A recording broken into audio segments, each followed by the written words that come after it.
Hello, travelers. Welcome to the Copper Fox Inn, Are we almost done walking? where we are at the end of the journey. Our side quest is almost complete. We have crossed off all of these radiant side quests. Radiant side quest.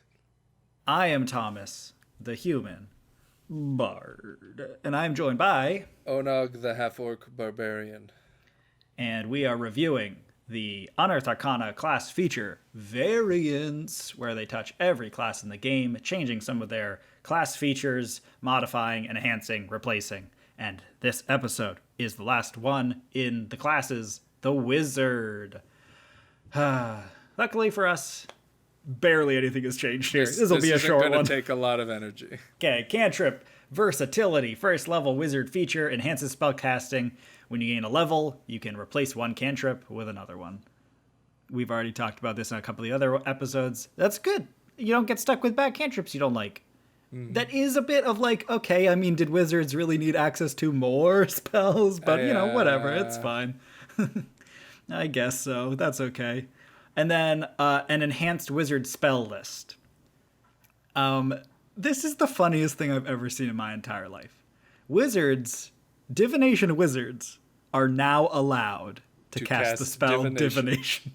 The spell for which the entire arcane class was named after, they now can cast it. What a dumb oversight. No offense to the designers of this game. They do a fantastic job, or else we wouldn't be talking about it. But come on, who was like, well, we can't give them divination? What is this nonsense? Like there's a whole school of magic called divination magic.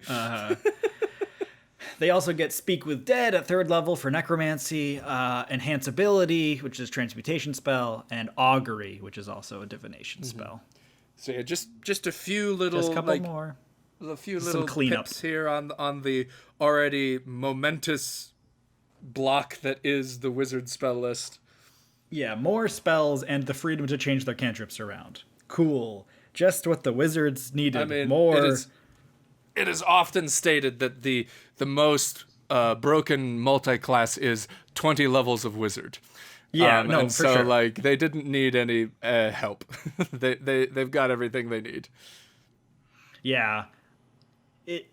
Wizards are already just such standouts if you do the right things. If you take Wish at, for a 9th level spell, they're already the best character in the whole game. You just win. If anything, I wish there had been some adjustments to the sort of... We've discussed this before a little bit, but I just feel like the subclasses for Wizard are just so boring. Just having one for every spell type and then having their abilities not really be all that unique or compelling. That's it's why just sort of boring. That's why you just go Sword Singer. Yeah, no, but that's the thing, is Sword Singer's such an interesting wizard subclass. Such an interesting and unique, subclass. And just transmutation is...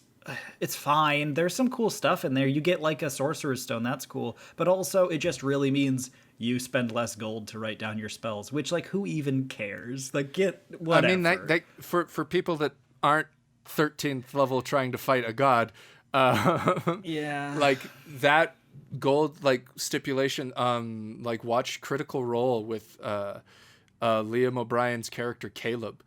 His ability to pull spells and learn new spells is tied directly to the amount of money that he has and the amount of money he's willing to spend on that. And so it's very cool and interesting. Like he took what a lot of people consider, a boring like housekeeping kind of a thing, and he made that like integral to his character.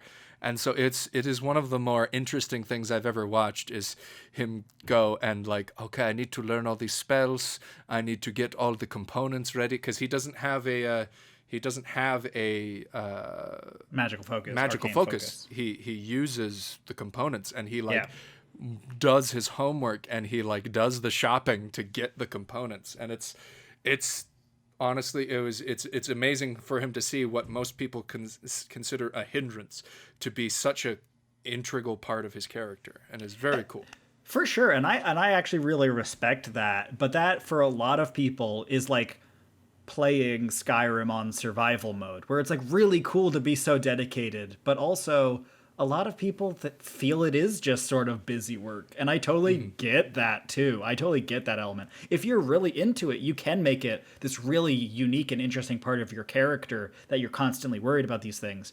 But the fact is that most people don't. Most people and their DMs sort of hand wave and go, you probably have enough gold for it. I don't know. Like, at least in my experience with a lot of the games that I've seen, eventually your adventurers hit a point where they've got a bag of holding with where they've got a bag almost of holding unlimited with 97,000 platinum. Yeah, and it becomes almost superfluous. You know, it's just like there's no reason to care about it anymore. And when that's supposed to be this like you're a penny pincher wizard who like needs to keep every piece of gold to make sure they get that spell, if you just have you find a bunch of gold at first level, suddenly that entire element of the game doesn't exist for you anymore. It just kind of yeah.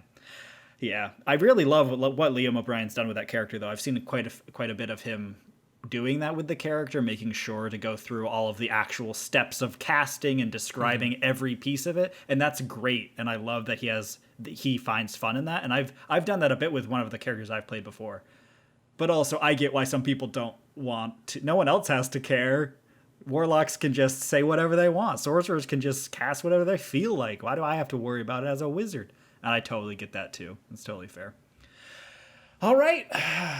What do you think? Does this change the way that you play the wizard in Dungeons and Dragons? It certainly gives divination wizards a boost, and they were already kind of, like, you were complaining that, like, the subclasses don't really feel different, and, like, honestly, it just improves the ones that were already good. Yeah, divination was already pretty good, and now they just get divination, which is even better. So, yeah, fair enough. But yeah, that'll wrap the wizard up, I think. Let us know what you think about wizards in general. Let us know what you think about their expanded spell list here. But also about what you might do to kind of enhance the wizard if you were given the ability to change some of its class features. What adjustments you might make. Comment below. Give us a like. Subscribe for more content from us. And until next time, keep on adventuring.